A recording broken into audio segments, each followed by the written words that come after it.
Welcome. Communication system की इस lecture series में आप सभी का स्वागत है। अब तक हम लोगों ने 4 पार्ट कर लिया है। ओके, ये हमारा 5वां वीडियो है ऑन कम्युनिकेशन सिस्टम्स। ओके, तो इसमें हम लोग बात करेंगे double side band suppressed carrier की। ओके, ये एक एम्पलीट्यूड मॉड्यूलेटेड सिग्नल ये भी है, बट इसमें हमने क्या किया है कि जो कैरियर सिग्नल है जिसको भेजने में हमें एक एडिशनल पावर खर्च करनी पड़ती थी, उसको हमने सप्रेस कर दिया है। आप जानते थे कि जब आप कैरियर को भेजते थे तो उससे हमारा डीमॉड्यूलेशन आसान हो जाता था, पर यहाँ पे आपने कैरियर को सप्रेस कर दिया है तो डीमॉड्यूलेशन करने में दिक्कत होगी, बट आपकी जो पावर होगी वो सेव हो जाएगी। ओके, सो इसका देखते हैं। सो हमने एज्यूम कर लिया कि हमारा जो मैसेज सिग्नल है वो एम्प्टी है, हमारा carrier signal AC cos 2π FCT है। तो जो जनरल एक्सप्रेशन है for DSB-SC signal double side band suppressed carrier की, जो जनरल एक्सप्रेशन है वो the multiplication of message signal and carrier signal. Okay, so यहाँ पे लिखा है this is your message signal, ये कैरियर सिग्नल, दोनों को आप मल्टीप्लाई कर दीजिए, that is the expression of double side band suppressed carrier equation. तो इसमें होगा क्या कि जो चैनल बैंडविड्थ रिक्वायरमेंट है वो उतनी ही रहेगी, बस द फायदा क्या, द थिंग इज इसमें जो एडवांटेज आपका है कि आपका जो कैरियर पावर है वो सेव हो गई है। यहाँ देख लीजिए, this is the spectrum of message signal and जब आपने मल्टीप्लाई कर दिया तो ये जो आपका मैसेज सिग्नल है, आप जानते हैं कि मॉड्यूलेशन प्रॉपर्टी के अकॉर्डिंग ये आपका जो मैसेज सिग्नल है वो 2 पार्ट्स में डिवाइड हो जाएगा। That is your the frequency range is from FC - FM to FC + FM। अगर हम बैंडविड्थ की बात करें तो जो बैंडविड्थ आपकी होती है वो क्या होती है, highest positive frequency minus lowest positive frequency. Highest positive frequency आपकी FC + FM है, माइनस FC - FM, और जब आप इसको आप घटाएंगे तो आपकी जो बैंडविड्थ आएगी वो 2 FM। तो अभी भी बैंडविड्थ रिक्वायरमेंट तो उतनी ही है, बट आपका जो पावर है कैरियर को भेजने का वो सेव हो जाएगा। ओके, सो ये रहा आपका स्पेक्ट्रम। आगे देख लेते हैं हम लोग। अगला केस है single tone DSB-SC। Single tone means आपका जो मैसेज है उसमें केवल एक ही फ्रीक्वेंसी प्रेजेंट है। तो आप जानते हैं कि हमारा जो DSB सिग्नल होगा, DSB signal that is nothing but multiplication of message signal into carrier signal, message signal into carrier signal. यहाँ देख लीजिए, this is your MT and this is your CT। आप इसको मल्टीप्लाई करेंगे, मैसेज सिग्नल आपका दिया दे रखा है आपने AM cos 2π FMT, ये आपका मैसेज सिग्नल है, इसमें आपने मल्टीप्लाई कर दिया कैरियर का AC cos 2π FCT, और जब आपने इसको मल्टीप्लाई किया तो यहाँ पे देखिए cos A cos B type का फॉर्म बन रहा है। तो आप 2 से मल्टीप्लाई और 2 से डिवाइड करके 2 cos A cos B का फॉर्मूला बना लेंगे। तो उसको आप जब सिंप्लीफाई करेंगे तो क्या हो जाएगा, AC AM/2 cos 2π FC - FMT plus AC AM/2 cos 2π FC + FMT। ये जो आपका FC - FMT है इसको आप बोलेंगे क्या, lower side band. FC + FMT को आप क्या बोलेंगे, अपर साइड बैंड। ओके, और इसको अगर हम प्लॉट कर लें तो देख लीजिए, AC AM/4 ये इसका एम्पलीट्यूड है, this is your LSB term, lower side band term, और ये आपका USB है, upper side band term. Okay, तो ये रहा आपका प्लॉट फॉर दिस। और बैंडविड्थ अभी भी आप देख रहे हैं कि highest positive frequency minus lowest positive frequency के अकॉर्डिंग अभी भी 2 टाइम्स ऑफ मैसेज फ्रीक्वेंसी है। सो बैंडविड्थ पे अभी भी कोई भी फर्क नहीं पड़ा है, बैंडविड्थ तो अभी भी आपका ज़्यादा ही यूज़ हो रही है। सो ये रहा आपका सिंगल टोन DSB-SC। अगर हम इसके पावर कैलकुलेशंस की बात करें तो जो इसकी टोटल पावर होगी, पहले हम देखते थे कि हमारे पास कैरियर सिग्नल भी हम भेज रहे होते थे तो एक कैरियर पावर भी वाला टर्म आता था, पर यहाँ पे कैरियर सिग्नल है नहीं, तो इसमें सिर्फ और सिर्फ क्या होगा, अपर साइड बैंड की power plus lower side band की पावर। ओके, और अपर साइड बैंड की आप जानते हैं कि पावर निकालते कैसे हैं, तो आपको यहाँ पता है कि ये जो पीक एम्पलीट्यूड लिखा है इसकी RMS वैल्यू लेंगे, उसका स्क्वायर अपॉन R। तो आप जानते हैं कि पीक वैल्यू जो RMS वैल्यू होती है, RMS is nothing but peak value by √2। तो इसको √2 से डिवाइड करेंगे, उसका होल स्क्वायर करेंगे, बाई R कर देंगे तो हमारे पास पावर आ जाएगी। तो यहाँ देख लीजिए, तो AC AM/2 बाई √2 और कर देंगे तो ये हो जाएगा, इसका स्क्वायर भी कर देंगे तो AC AM स्क्वायर। यहाँ देख लीजिए क्या हो जाएगा, AC स्क्वायर AM स्क्वायर, 2 का स्क्वायर 4 हो जाएगा, अंदर नीचे √2 और भी रहेगा, तो 4 × √2 का स्क्वायर 2 हो जाएगा, तो 8 आ जाएगा। तो यही टर्म आप देख लीजिए, यहाँ पे वही चीज़ें यहाँ पे लिखी हुई हैं। तो LSB की जो पावर होगी AC square AM square upon 8R, USB की जो पावर होगी वो भी इक्वल, दोनों का मैग्नीट्यूड आपका इक्वल है। यहाँ भी देखिए AC AM/2, यहाँ भी AC AM/2 है, तो दोनों का जो मैग्नीट्यूड है वो इक्वल है। तो आपकी जो पावर आएगी वो भी इक्वल आएगी। अगर आप टोटल पावर निकालेंगे तो दोनों को आप ऐड कर देंगे तो AC square AM square upon 8R plus AC square AM square upon 8R, दोनों को ऐड करेंगे तो आपका हो जाएगा AC square AM square upon 4R।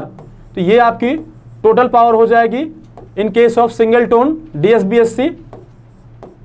और आप जानते हैं कि R की वैल्यू नहीं दी गई है तो बाई डिफॉल्ट उसको हम 1 ओम लेते हैं। अब आप बात करते हैं क्या इफिशियंसी की। तो आप जानते हैं कि इफिशियंसी आपकी कहलाती है useful power in total power. अभी जो आपका जो मैसेज है वो केवल साइड बैंड्स में ही होता था और इस बार आप केवल साइड बैंड्स को ही भेज रहे हैं, तो आपकी जो टोटल पावर है वही आपकी यूजफुल पावर है। तो इस केस में जो आपकी इफिशियंसी है वो 100% हो जाएगी, क्योंकि जो साइड बैंड पावर है वही आपकी टोटल पावर है और आपका जो साइड बैंड पावर है वो पूरा आपका काम का पार्ट है। तो आपकी जो इफिशियंसी हो जाएगी that means side band power upon total power, और साइड बैंड पावर और टोटल पावर दोनों इक्वल हैं, तो आपकी इफिशियंसी जो हो जाएगी वो 100% हो जाएगी। ये आपका फायदा हुआ क्या, कैरियर को ना भेजने का। ओके, देख लीजिए। अब हम बात कर लेते हैं क्या मल्टीटोन DSBSC की। तो मल्टीटोन DSBSC में क्या होगा कि आपके पास जो मैसेज सिग्नल होगा उसमें एक से ज़्यादा फ्रीक्वेंसीज होंगी। तो यहाँ देख लीजिए, पहली फ्रीक्वेंसी है FM1, दूसरी फ्रीक्वेंसी है क्या FM2। ओके, सो आपका मैसेज सिग्नल है AM1 cos 2 पाई FM1T प्लस AM2 cos 2 पाई FM2T। और आप जानते हैं कि जो DSBSC सिग्नल होता है, यस DSBSC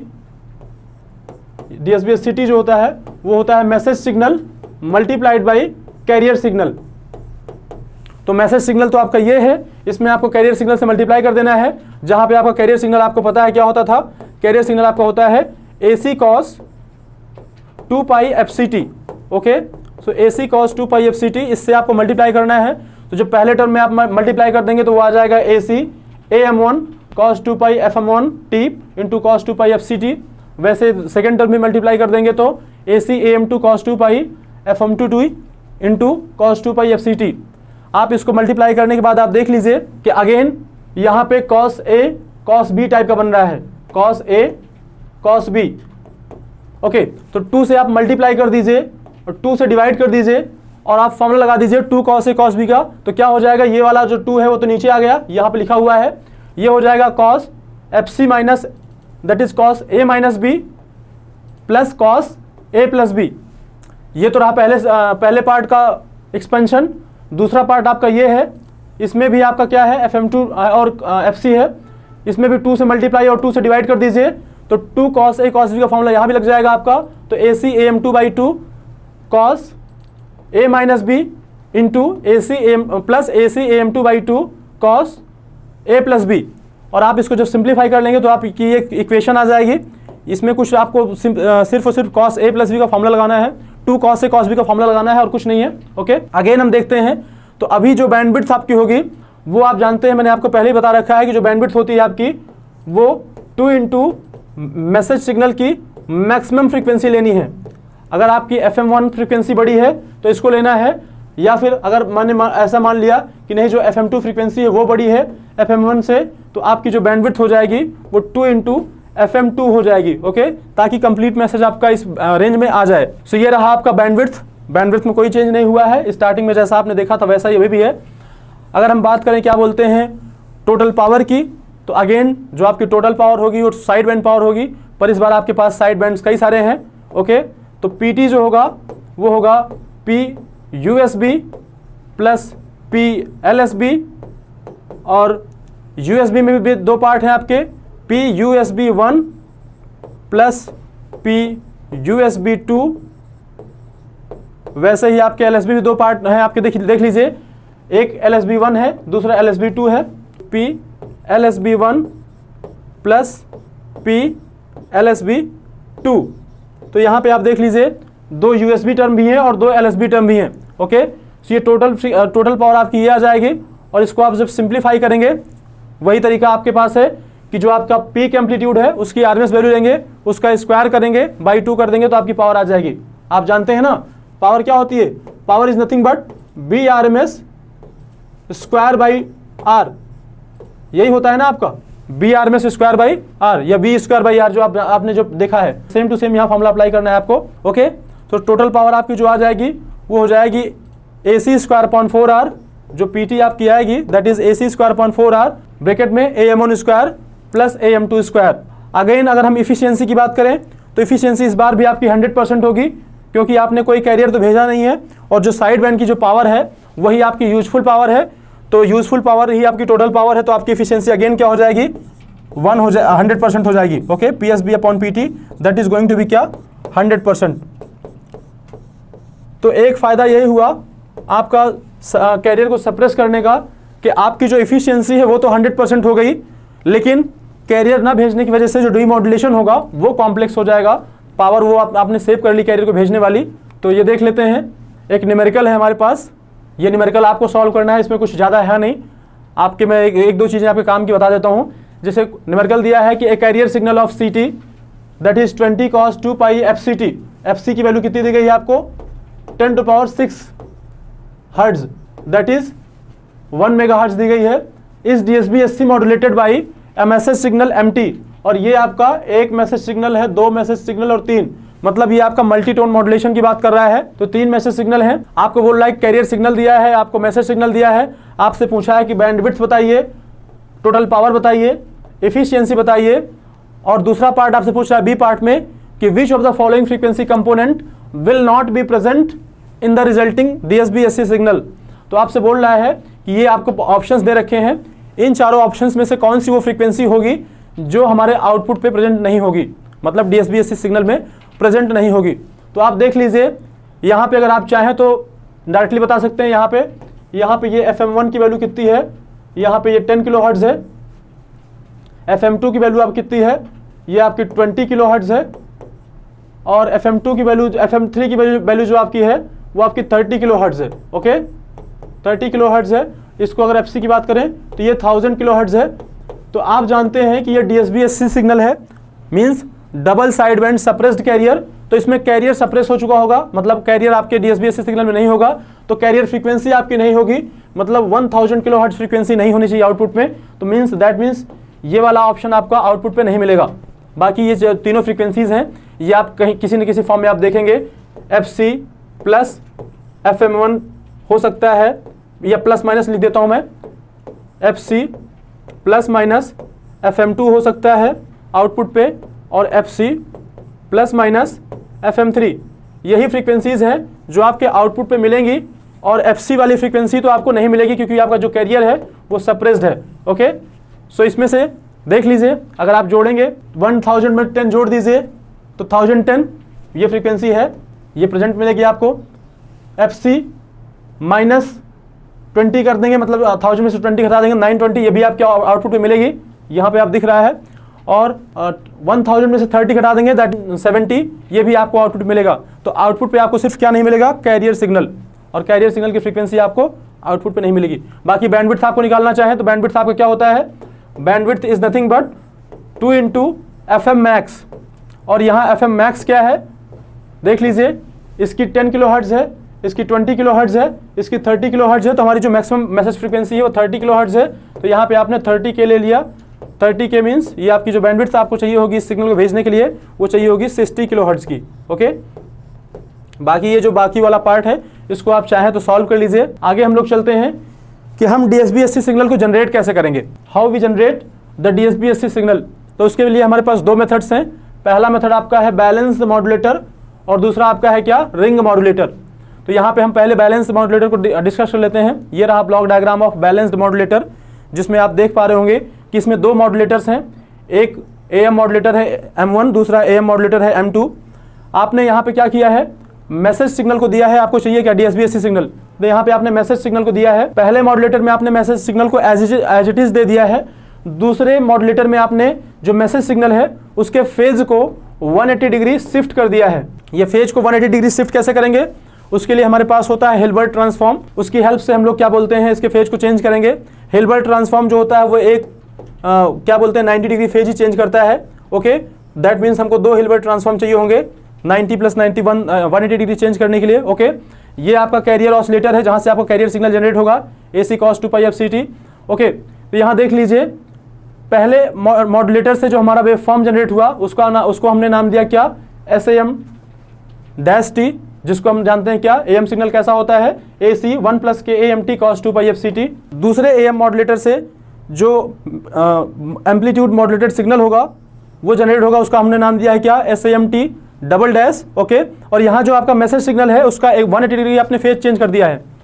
जो मैसेज सिग्नल है उसका फेज आपने 180 डिग्री चेंज कर दिया है, तो ये मैसेज आपका माइनस साइन के साथ आएगा। तो जहाँ जहाँ MT था वहाँ आपने -MT से रिप्लेस कर दिया, तो ये रहा आपका दूसरा मैसेज सिग्नल, दूसरा एम्पलीट्यूड मॉड्यूलेटेड सिग्नल। अब देखिए इन दोनों मॉड्यूलेटेड सिग्नल जो आपको जनरेट हुए हैं, इन दोनों को आपको देना है एक एडर को, और एडर को क्या, पहले को प्लस साइन के साथ, दूसरे को माइनस साइन के साथ। देख लीजिए यहाँ पे, तो ये आपका क्या हो जाएगा, आपका जो एडर का आउटपुट होगा, जो एडर का आउटपुट होगा वो होगा SAM dash T minus SAM double dash T, SAM double dash T। और ये जो आउटपुट होगा आपको हम आगे दिखाते हैं, दिस वन यहाँ पे SAMT dash T, SAM double dash T। और जब आप दोनों सिग्नल को घटाएंगे, ओके, तो आपका जो रिजल्टेंट बचेगा वो बचेगा 2ACKAMT cos 2 pi FCT। Okay, यहाँ अगेन ये जो आपका टोटल अब AC सिग्नल, जो कैरियर सिग्नल का क्या बोलते हैं, ये जो AC डैश है उसकी वैल्यू क्या हो जाएगी, that is nothing but 2ACKA। तो ये DSB-SC सिग्नल है जिसमें आपने देखा क्या, DSB-SC सिग्नल आपका क्या होता था, that is nothing but the multiplication of message signal and carrier signal. तो ये तो रहा आपका मैसेज सिग्नल, यहाँ पे दिख रहा है, ये तो रहा आपका मैसेज सिग्नल, बाकी जो बचा है वो कैरियर सिग्नल है। तो इस बार ये कैरियर सिग्नल का जो एम्पलीट्यूड है, इसलिए हमने इसको AC डैश बोल दिया है, तो वो एम्पलीट्यूड आपका 2ACKA हो जाएगा। तो यहाँ से आपका DSB-SC सिग्नल जनरेट हो गया बाय यूजिंग बैलेंस्ड मॉड्यूलेटर। अगर हम बात करें जो दूसरा मेथड हमारे पास है, तो जो दूसरा मेथड है आपका DSB-SC सिग्नल जनरेट करने के लिए, वो है आपका रिंग मॉड्यूलेटर। ये रहा ब्लॉक डायग्राम आपका रिंग मॉड्यूलेटर का। इसमें 4 डायोड्स आपके हैं जो in the form of ring connected है। ओके, एक सेंटर टाइप ट्रांसफार्मर है जिसके क्रॉस आपने क्या बोलते हैं, कैरियर सिग्नल लगा रखा है आपने ये अज्यूम कर रखा है कि जो 4 डायोड्स हैं वो आइडियल हैं। आपका जो सेंटर टाइप ट्रांसफार्मर है वो 1:1 टाइप का है। ये जो ट्रांसफार्मर आपका है ये DC टर्म्स को ब्लॉक कर देगा और AC कंपोनेंट्स को ये केवल अलाउ करेगा। ओके, सबसे अच्छी बात इसके लिए ये है कि हम क्या बोलते हैं, इस बार जो कैरियर सिग्नल है दिस वन, इसको हम रेक्टेंगुलर फॉर्म में लेंगे। ऐसा इसलिए ताकि हमारे जो डायोड्स हैं उसको ऑन करना, दैट मीन्स अगर आपका इस फॉर्म में अगर कैरियर रहे, कौन सा डायोड फॉरवर्ड बायस है, कौन सा कब ऑन है, आपको ये बता पाना आसान रहेगा। ओके, और इसका एनालिसिस जो होगा वो आसान हो जाएगा। हालांकि हम कैरियर सिग्नल को अभी तक क्या बोलते हैं, CT को हम AC cos 2 pi FCT लेते आए हैं, उसके मैथमेटिकल इक्वेशंस लिखना आसान थी उसके लिए, तो यहाँ पे मैंने इसके बारे में लिखा हुआ है। CT में भी एनीथिंग, कैरियर सिग्नल आपका कुछ भी हो सकता है। कैरियर सिग्नल वो होता है जो आपके मैसेज को लेके जाता है, क्योंकि आपका मैसेज लो फ्रीक्वेंसी सिग्नल है, वो ज़्यादा दूर तक ट्रेवल नहीं कर सकता है। तो अगर उसको आपको भेजना है, दैट मीन्स आपको उसको रेडिएट करना है, तो उसको किसी कैरियर के साथ आपको उसको भेजना पड़ेगा ताकि वो सिग्नल आपका लॉन्ग डिस्टेंस तक ट्रेवल कर पाए। तो यहाँ पे रिंग मॉड्यूलेटर में we have taken square wave as a carrier signal, और आप जानते हैं कि कैरियर सिग्नल ये मैंने स्क्वायर वेव ले रखी है, मैसेज सिग्नल ये है। और आप ये भी जानते हैं कि जो DSB-SC सिग्नल होता है वो आपका कैरियर सिग्नल और मैसेज सिग्नल का मल्टीप्लाई होता है ओनली। तो यहाँ पे देख लीजिए, दोनों सिग्नल को मल्टीप्लाई कर देंगे तो ये जो आपका कैरियर सिग्नल है उससे मल्टीप्लाई करेंगे तो कुछ ऐसी वेव फॉर्म आपको दिखेंगी, that is your DSB-SC signal. So DSB-SC signal is nothing but your the product of MT and CT। Okay, so अब हम बात करते हैं क्या, DSB-SC सिग्नल के डीमॉड्यूलेशन की। हमने उसको मॉड्यूलेट किया और उसको भेज दिया। ओके, उसकी पूरी एनालिसिस आपने देख ली है। अब हम बात करते हैं क्या कि डीमॉड्यूलेशन ऑफ DSB-SC सिग्नल। तो उसके लिए हमारे पास जो मेथड है वो है सिंक्रोनस डिटेक्टर का। तो सिंक्रोनस डिटेक्टर में आपने देखा था कि हमारे पास एक ड्रॉबैक था क्वाड्रेचर नल इफेक्ट का। जब आपका फेज 90 डिग्री हो जा रहा था तो आपका जो आउटपुट था वो 0 हो जा रहा था। तो यहाँ पे देख लेते हैं डीमॉड्यूलेशन के लिए क्या ये है उसका ब्लॉक डायग्राम। हमने ये जो प्रोडक्ट मॉड्यूलेटर है, product modulator is nothing but a multiplier, वो सिर्फ मल्टीप्लाई करेगा दोनों सिग्नल को। ये रहा आपका DSB-SC सिग्नल जिसको आप अप्लाई करेंगे मॉड्यूलेटर पे। ये रहा आपका लोकल ऑसिलेटर का आउटपुट कैरियर सिग्नल। अगर कैरियर सिग्नल का फेज 0 है तो उसको हम बोलेंगे कि यहाँ परफेक्ट सिंक्रोनाइजेशन है। अगर फेज 0 नहीं है तो देखते हैं कि क्या आउटपुट आता है। एंड उस पूरे प्रोडक्ट को हम किससे पास कर देंगे, लो पास फिल्टर से। और लो पास फिल्टर से जो आउटपुट मिलेगा उसको आप एम्पलीफाई करके आप अपने मैसेज को निकाल लेंगे। ओके, तो देख लेते हैं। ये हमारा DSB-SC सिग्नल है, that is nothing but message signal multiplied by carrier signal MT into CT। हमने पहला केस माना कि परफेक्ट सिंक्रोनाइजेशन है, that means we have taken local oscillator output is equal to AC cos 2 pi FCT। मतलब इसका जो output अभी हमने आप लिया है वो एग्जैक्टली जैसा पहले कैरियर था वैसा लिया है, 2 पाई FCT। अगर आपने ऐसा लिया है तो देख लीजिए इसको प्रोडक्ट मॉड्यूलेटर से जब आप पास करेंगे तो DSB सिग्नल और लोकल ऑसिलेटर का आउटपुट दोनों मल्टीप्लाई हो जाएंगे। तो जो प्रोडक्ट मॉड्यूलेटर का आउटपुट होगा, इसको हमने PM बोल रखा है, जो प्रोडक्ट मॉड्यूलेटर का जो आउटपुट होगा वो MT इंटू ये रहा, MT तो ऐसे रहेगा, AC cos 2 पाई FCT ये भी है, AC cos 2 पाई FCT ये भी है, दोनों मल्टीप्लाई हो जाएगा तो क्या हो जाएगा AC स्क्वायर cos स्क्वायर 2 पाई FCT। इसको अगर हम और सिंप्लीफाई करें तो आप जानते हैं cos स्क्वायर थीटा को क्या लिख सकते हैं, cos स्क्वायर थीटा को हम लिख सकते हैं 1 प्लस cos 2 थीटा बाई 2।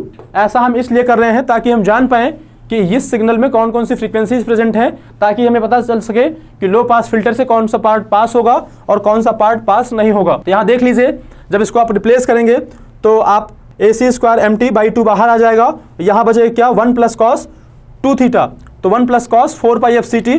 इसको और सिंप्लीफाई करें तो अंदर मल्टीप्लाई कर देंगे तो आपका हो जाएगा क्या AC स्क्वायर MT बाई 2, 1 से मल्टीप्लाई होने के बाद ये बचेगा, और दूसरा टर्म जो आपका आएगा AC स्क्वायर MT बाई 2, ये तो है ही, इंटू मल्टीप्लाई में आपका क्या आ जाएगा cos 4 पाई FCT, cos 4 पाई FCT। और आप जानते हैं कि लो पास फिल्टर से ये 2F फ्रीक्वेंसी पास नहीं होगी, जो पास होगा वो केवल ये वाला पार्ट पास होगा, यही आपका जो पार्ट है उसकी फ्रीक्वेंसी लो है।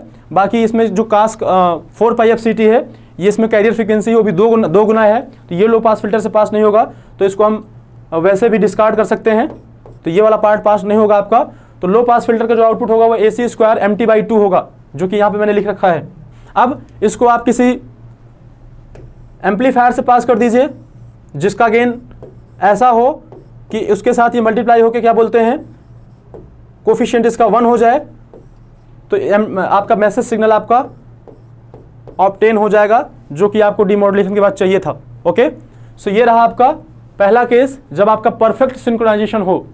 और अगर सिंक्रोनाइजेशन ना हो तब क्या दिक्कत आएगी, देखते हैं केस नंबर 2। ओके, तो case number 2 is no synchronization. That means इस बार आपका जो लोकल ऑसिलेटर है वो ऐसा कैरियर सिग्नल दे रहा है, कैसा, AC cos 2 पाई FCT प्लस फाई, मतलब फेज में थोड़ा सा वो एक फेज भी दे रहा है। तो अब हम जानते हैं कि जो हमारा ब्लॉक डायग्राम एक बार फिर से देख लीजिए, ये हमारा प्रोडक्ट मॉड्यूलेटर था, यहाँ पे हमने लगा रखा था लोकल ऑसिलेटर, इसके आउटपुट को हमने दिया था किससे, लो पास फिल्टर से, और वहाँ पे हमने लो पास फिल्टर का जो आउटपुट था वही हमारा मैसेज सिग्नल था। ओके, देख लीजिए यहाँ पे आपने अप्लाई कर रखा था क्या, DSB सिग्नल को। ओके, तो आपका अब क्या है, लोकल ऑसिलेटर को आपने जो माना है आउटपुट, वो माना है आपने कि इस बार कुछ फेज भी है, cos 2 पाई FCT प्लस फाई। तो ये फेज जो आपका है, इसकी वजह से देखते हैं क्या दिक्कत आती है। अगर फेज आपका सिंक्रोनाइज नहीं होता है तो देखते हैं क्या दिक्कत आती है। तो ये देख लीजिए, मल्टीप्लाई करेंगे इस वाले टर्म को किससे, DSB टर्म से। सो MT AC वहां भी था, AC जस्ट सेकेंड, ये रहा आपका DSB टर्म, ये आपका था क्या MT इंटू AC cos 2 पाई FCT, ये रहा आपका DSB टर्म। ओके, और आपने क्या देखा है, ये रहा आपका। ओके, एंड आपके लोकल ऑसिलेटर का आउटपुट, लोकल ऑसिलेटर का आउटपुट आपका है AC cos 2 पाई FCT प्लस फाई। तो ये दोनों चीजें जब प्रोडक्ट मॉड्यूलेटर में जाएंगी तो ये दोनों इक्वेशंस आपकी मल्टीप्लाई हो जाएंगी। आप मल्टीप्लाई करके देख लीजिए तो MT आपका ऐसे ही रहेगा, AC यहाँ भी है, AC यहाँ भी है, तो AC स्क्वायर हो जाएगा, और यहाँ पे आपका cos 2 पाई FCT है और दूसरे वाले में AC cos 2 पाई FCT प्लस फाई है, तो ये हो जाएगा आपका again this one AC square MT by 2, यहाँ पे हमने 2 से मल्टीप्लाई 2 से डिवाइड कर दिया, तो cos A cos B का टर्म बन रहा है, 2 cos A cos B का, तो 2 cos A plus B plus cos A minus B आ जाएगा। ओके, तो cos A प्लस B आप देख लीजिए, cos 2 पाई FCT इंटू cos 2 पाई FCT यहाँ पे है, तो 2 पाई FCT प्लस 2 पाई FCT वो हो जाएगा 4 पाई FCT, फाई वाला टर्म भी ऐड हो जाएगा, और cos A माइनस B करेंगे तो 2 पाई FCT में से 2 पाई FCT घट जाएगा, 0 हो जाएगा, बचेगा सिर्फ कितना, cos 5। तो ये रहा आपका 2 cos A plus B plus cos A minus B से ये आपका इक्वेशन आया। इस पूरे वाले टर्म को इसके अंदर मल्टीप्लाई कर देंगे तो हम देख लेते हैं कि लो पास फिल्टर से कौन सा पार्ट पास होगा। तो अगर मैं वैसे बताऊं आपको तो लो पास फिल्टर से ये वाला पार्ट आपका पास नहीं होगा क्योंकि इसकी फ्रीक्वेंसी कितनी है, 2f है।